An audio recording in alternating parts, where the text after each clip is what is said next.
Very quick introduction. So basically, Google crawls the web using little spiders. They go through billions of pages and billions of documents on the internet. They scan everything and bring everything they find to what they call index. All the information about the website, its content, images, colors, fonts, everything that goes into a website or a document, including PDFs, goes into the index. When you search for that stuff, it's withdrawn from the index and presented in form of search results. Okay, so two things important for SEO. One is on-site factors. Second one is the off-site factors. What we've got in this case, on-site factors is basically everything that's contained within your website. Very big element. If you take anything from this session today, title tags, very important. Google looks at the title tag of a document. It's what displays right there in the top area where it says Dejan SEO. That part there is very significant for Google. So if you have a product and service relevant to, say, mobile phones, you want to put mobile phones in there. Don't forget about branding though. Don't ignore that factor. Okay, so there are many more elements. We'll go through that a little bit later on. Offsite factors is basically all the other elements that are not on your website that Google looks at, and other search engines they look at to determine how relevant and how reputable your website is. This link graph means who links to you, who you link to, social interactions, what's being talked about in social media, and so forth. So in terms of SEO workflow, we've got a couple of key areas. Everything starts with research. Of course, you have to do on-site optimization, which is what we refer to, fixing all the elements on the site content, and off-site optimization, which means how others talking about you online, how they're linking to your website. And of course, last stage is the continuous stage, which is the evaluation. Everything that you do throughout SEO means that you have to continuously evaluate and reevaluate everything that you do because of the fast-changing circumstances online. Basically, research and analysis starts with keyword research, competitor research, and finding opportunities. On-site optimization is related to content, architecture, and user experience. User experience is becoming one of the most significant changes and introductions in the search engine algorithm, specifically Google. So if user experience is bad on your website, you will not rank as well as you used to. Okay, so off-site optimization is basically a process we call link building. Basically getting others to link to your website, encouraging them to link as much as they can through exciting content, news, and different elements that your website can cover. Of course, part of the off-site optimization is social interactions. Search engines now look at what's being talked about your brand and your website in Twitter and Facebook and so forth. They do monitor it, and they have confirmed that those are now signals in search engine rankings. Okay? Branding, you cannot ignore as well. Google does monitor the brand element when they're determining as part of their signals. So you don't want to ignore your brand and just go for SEO alone. It's quite important. Evaluation, you always want to review your search terms. Am I targeting the right thing? What is my conversion rate? And re-implement with the knowledge that you have. Okay, the first part from this process is basically deciding what to target. So we've got phrase research. How phrase research is done. Typically people go into Google Keyword Tool. The URL is there. You will have this in the slide which is available on our website. So you go through your initial search, you go through the refinement of the phrases. In your initial search you might type in a few terms, then you might refine those terms as you learn more about what people search for. So basically this tool is your window open into what people are searching for, right? So it'll give you volumes of searches, clicks, how competitive keywords are. Really, really good market research. So you might want to be able to just punch in your website into this tool, and it'll tell you what type of phrases your website contains, what sort of search volumes, and what sort of searches are happening for these type of key terms. If you type in your website and if you don't find any relevant search terms, then perhaps your website has an on-site problem. Okay, so part of this Google Keyword Tool, we want to do what we call disambiguation. So basically, a lot of you use industry terms and jargon that your consumers don't search for. So you want to make sure that you eliminate those if they don't bring any volume and any inquiries. So basically, banks, for instance, I like to show this example. They refer to their credit cards and home loans and mortgages as products. We don't search for products. We go and search for credit cards.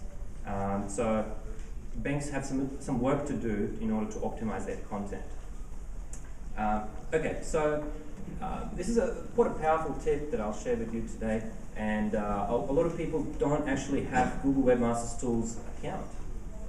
It's incredible. So if you do anything when you go back to the office and home, sign up with Google Webmaster Tools. It's a window into what Google thinks and knows and understands about your website, right? So when you sign up, you will see part of the interface will contain the phrases. So this is the screen. What you might do is, for example, type in a certain phrase, so in this case Xbox, search web rather than images, and set Australia if that's your target market. You can set the date range as well.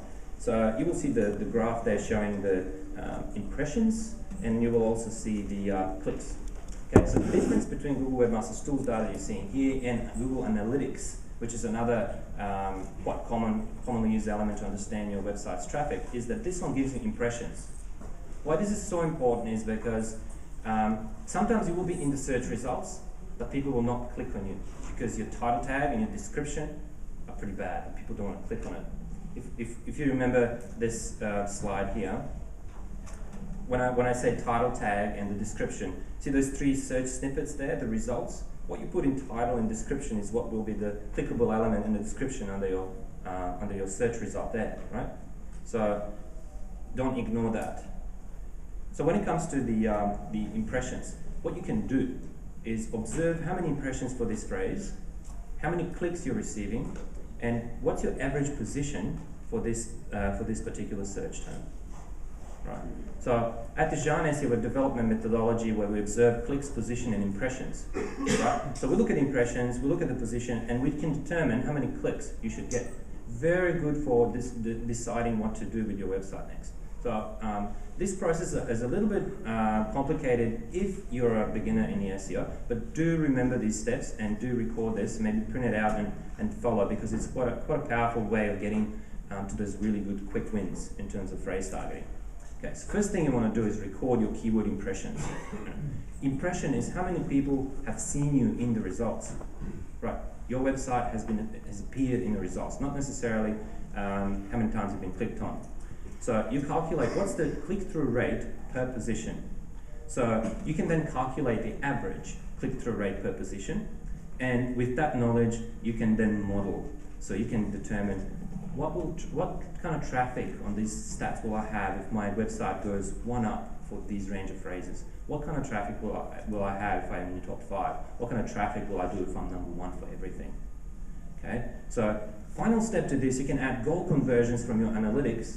You can add the value of the sale or the value of acquiring a customer. You can actually figure out how much money you're going to make if you target these phrases.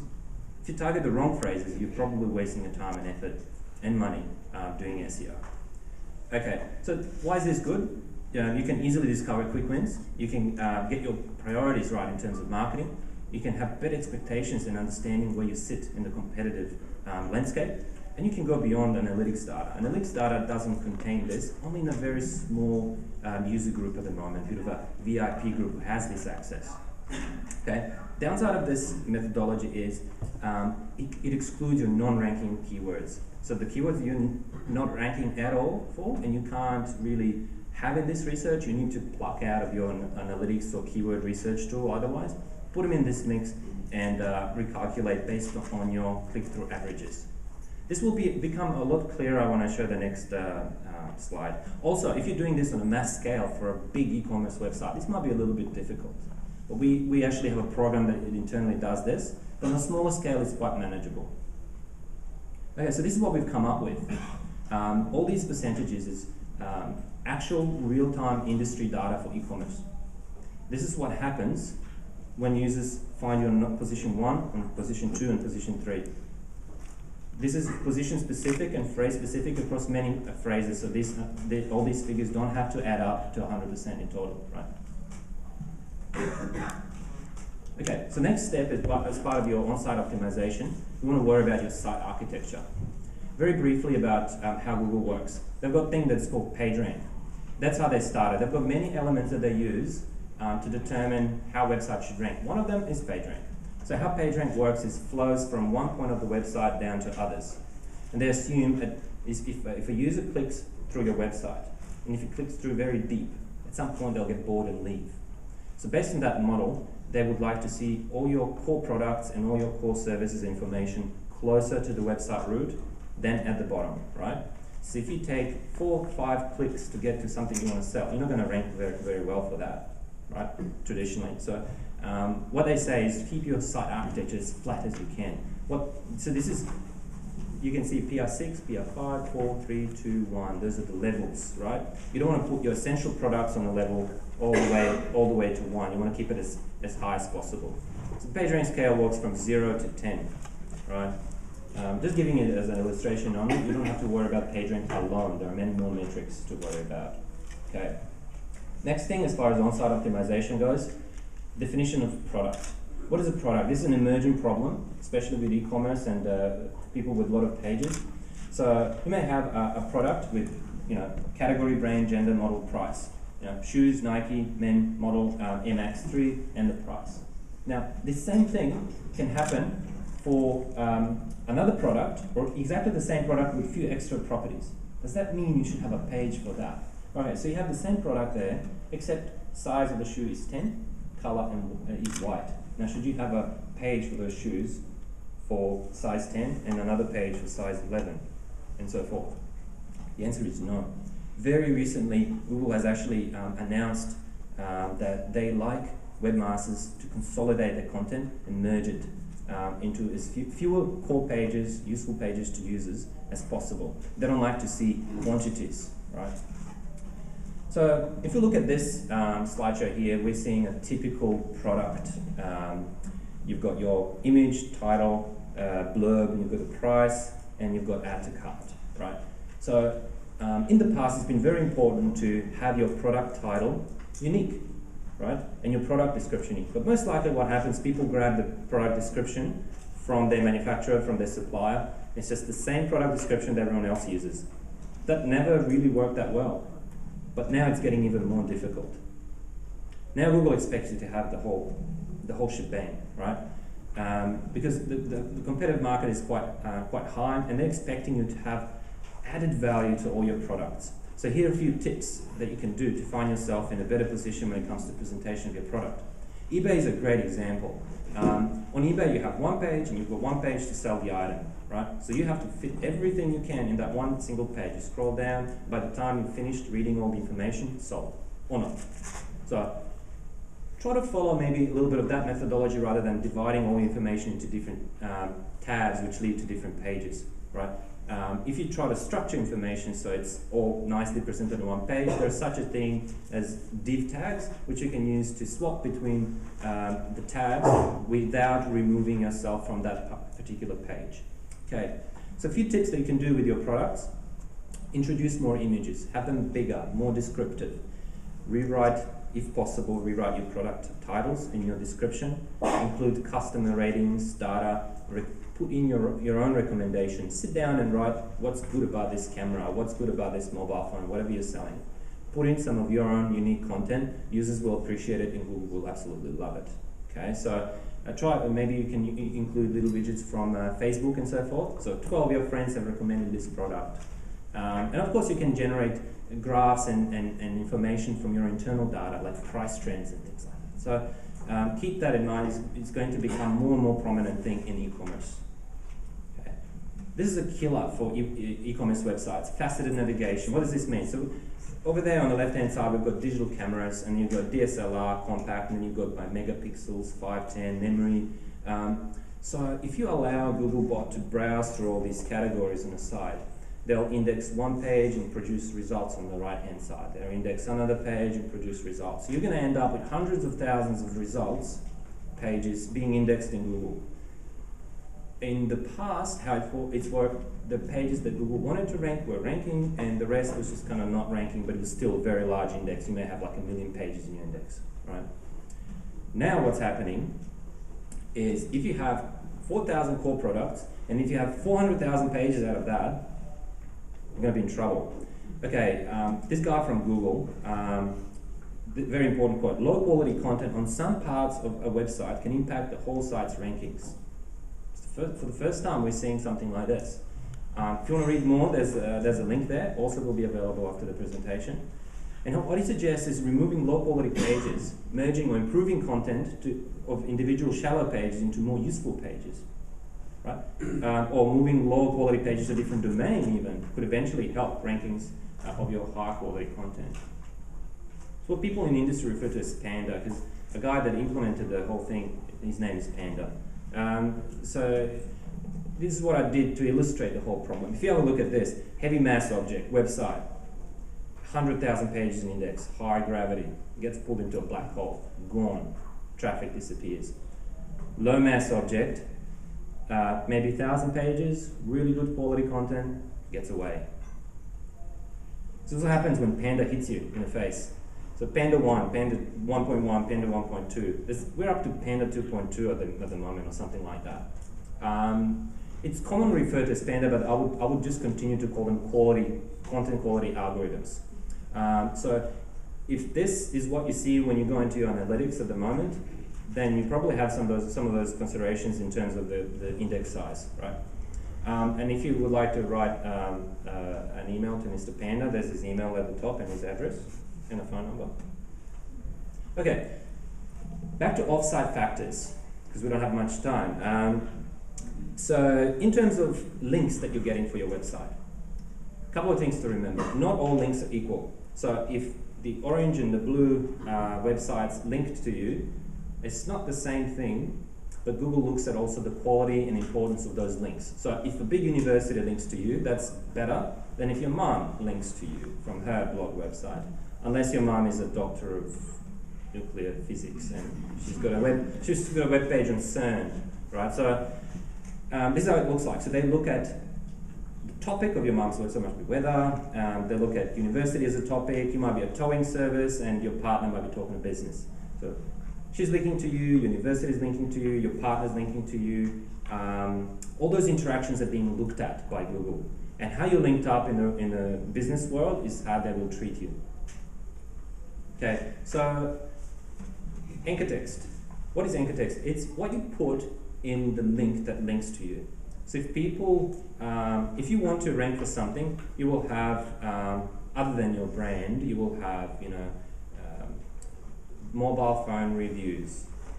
People link with that to your website, and you will rank for that. Very simple. One thing to remember, don't overdo on that. If you start doing an exact match, that could actually have some negative consequences. Okay. One thing to keep an eye on is the no follows. No follows is a good technique. People put no follow in the link to link to something that they don't trust. So if you're linking out to other websites and you can't really vouch for quality of that site, you want to put a no follow on that so you don't damage the reputation of your website, right? But if, say for example, your business partners and associates are linking to you from their websites and they're putting no follow, you can probably give them a call and say, why? Give me that vote, I need it. Okay, another consideration is the number of outgoing links from the linking page. Okay, website strength 3, links to you get 3 votes. Website strength 3, links to somebody else, and you only get a fraction of that vote. Basically, what this means is if you're getting a link from a page that has 100 other links on it, you'll get very little. But if you get a link from a page that only links to you, you'll get all of it. Who do you think ranks for click here? Number 1. I know you know. Anyone else? Who said that? Correct, you get a free USB stick. Alright, so Adobe ranks for click here. Why? Because people say click here to download the Acrobat Reader. So that anchor text still works very well. Just to remember, don't always keep it exactly the same for thousands of links, right? Because that might seem a little bit unnatural. Keep your links in quality. Don't go and buy 10,000 links from a spammer when they're going to go and spam forums and comments and blogs and so forth. Keep it quality and keep it natural. So getting started in the linking area. So first thing, again, you go and log into your Google Webmaster Tools, and you can actually, in Webmaster Tools, discover who already links to you, right? You can use a simple command, link, colon, and then your website address, and they'll give you a sample of the links that you have. Google Webmaster's tools will actually allow you to see a little bit more. Why it's so important to actually see your links at the very beginning of the link building process is because you want to see what type of content people chose naturally to link to. So if you have a particular page on your website that people decided to link to, you go, okay, what should I do to create more of such content that people like and appreciate? And that's how you learn at natural links. Links you don't have to chase. Right? Perhaps you can fix some links that are set up in a wrong way. Perhaps somebody used click here to link to you. Right? You don't want to rank for click here, unless you're selling clickers or something, I don't know. But what we want to do is ask them to modify that anchor text, that text in the link, to actually reflect better what you do, right? So another thing that you can do with discovering your links before you go out and seeking new links is examining your existing relationships, right? So, I forgot I had that supplier. They're linking to me. That's pretty nice. I've got another supplier, and another one, and another one. I've got 50 of them. 50 links. That's 50 votes. That will help me outrank my competitor, right? So think creatively and think how you're connected in business already when you're thinking about link building. Okay. So a great example is office space. Too many businesses forget the fact that they're part of some big business complex or they have an office somewhere. And that business, which is the piece of real estate that they manage, they have a website. For example, Dejan SEO is in the Brisbane Technology Park. The Brisbane Technology Park has a website. The website has a tenant directory. Guess what we did? Went upstairs to the reception lady and said, hey, can you hook us up? Yeah, sure. What would you like? And we gave her exactly the description we wanted and links to our core products with the anchor text we want. You can't always have that much luck with links, but if you're not covering these basics and you're hunting for new link opportunities, it's a bit of a waste of time because the best links are already right in front of you, staring in your face. Okay. So providers and suppliers are a very big element. It's a little bit hard if your suppliers, Johnson and Johnson, they're going to link to you. But perhaps there's a sub-page and some testimonials, some case studies and things that you can assess and review. One of the tips that I have for you is go through those websites and see from which pages they already link out to other websites and think of a reason and to get yourself linked through that. Whether you've given them a testimonial or a case study, pick up the phone and have a chat to somebody. If it's a big website and if it's relevant to your industry, it will be an exercise well worth it. Okay, here's some, head-smacking link tips. Have you got a link to us page? I mean, people are not going and always wanting to link to you. And if they see a link to us page on your website, oh yes, I'm going to link to you because I saw that. Some people already have an intention. Oh yeah, I know him. We're in business. I should probably link to them, and I'll do it tomorrow.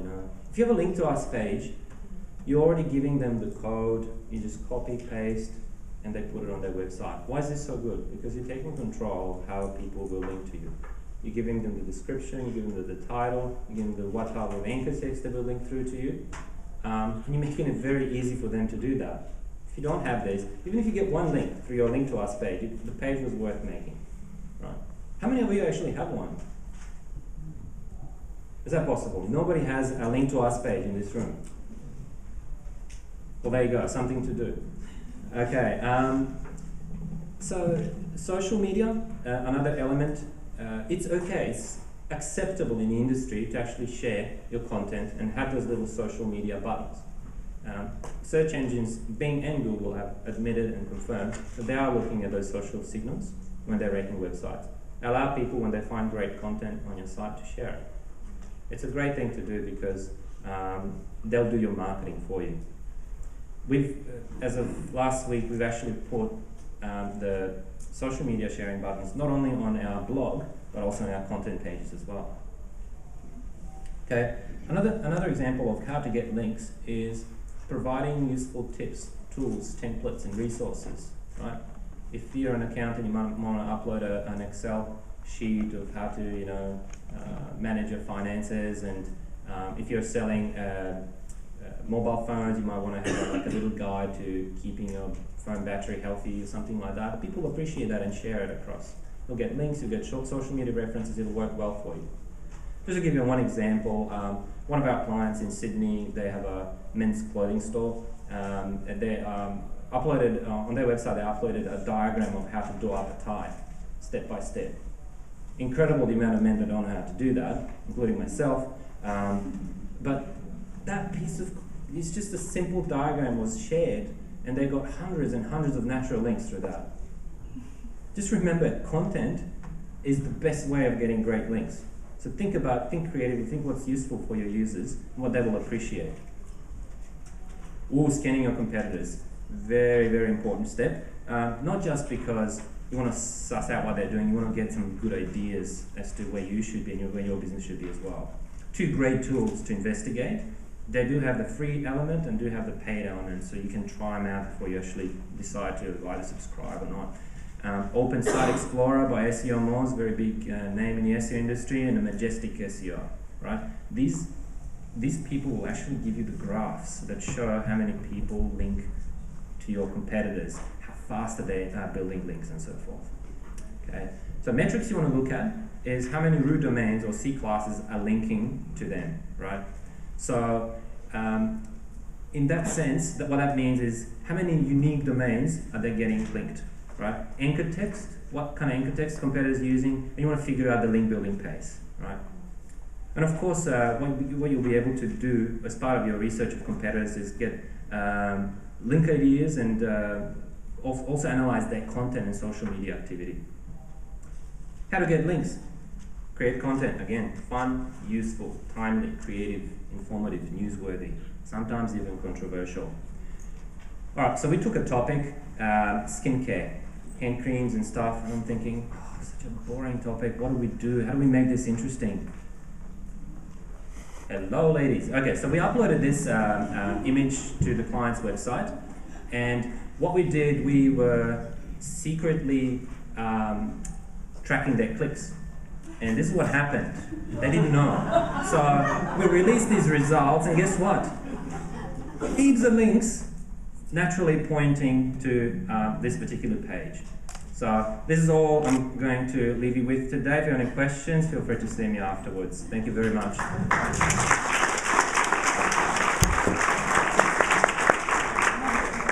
Have we got any time for Q&A? Or we... Few minutes, okay. A few questions, yeah? Is it, in terms of link building, is it more beneficial for you to link with other people, than you let other people link to you? Okay, so the question is, in terms of link building, is it more beneficial to link out to others, or is it more beneficial for others to link to you?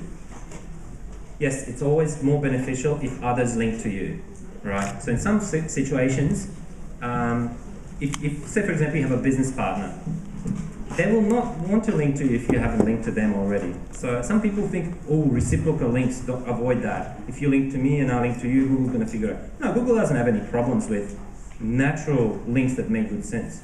So if you participate in linking schemes where you go, hey, I link to you, you link to me, and there's a level of automation, that could get you in trouble, right? But if you're getting natural links towards your website, you're linking out in return, no problem with that. So, but to answer your question, always better to get links from others. That's what helps your rankings. Linking out is a factor, but it doesn't impact your rankings as much as others linking to you. Yeah. Any other questions? Where do you get the notes from? So this URL, dejanseo.com.au/PSA, and yeah, you will be able to download the slideshows from today. Is there a time limit on that? There's no time limit. It'll be there permanently.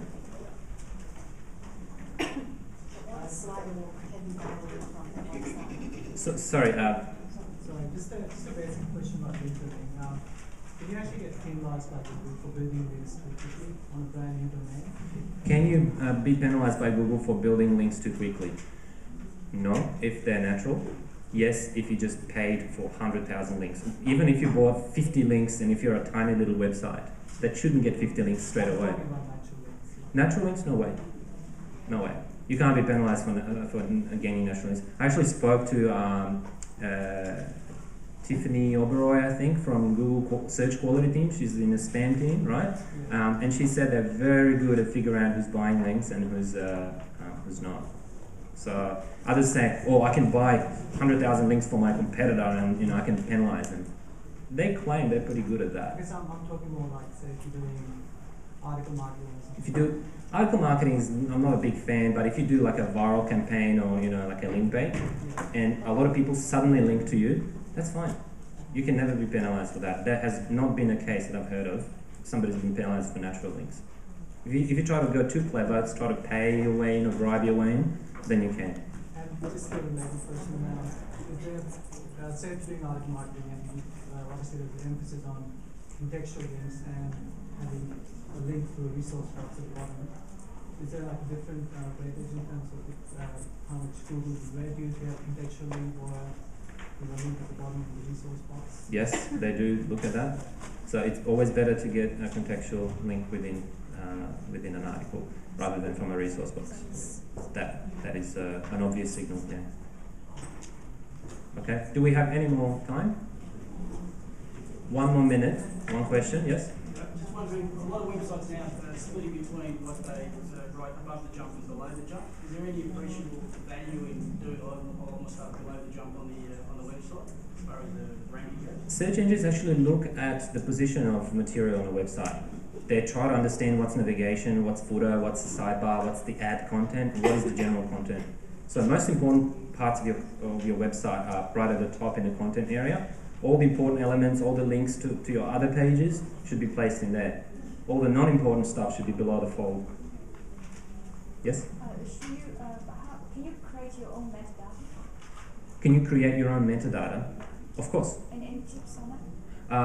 Tips for metadata. You want to, metadata is your ad in the search results. So write it in such a way that will inform and encourage people to click. I even once put click here on the title tag and people started clicking. It's a bit sneaky, but it's just for fun.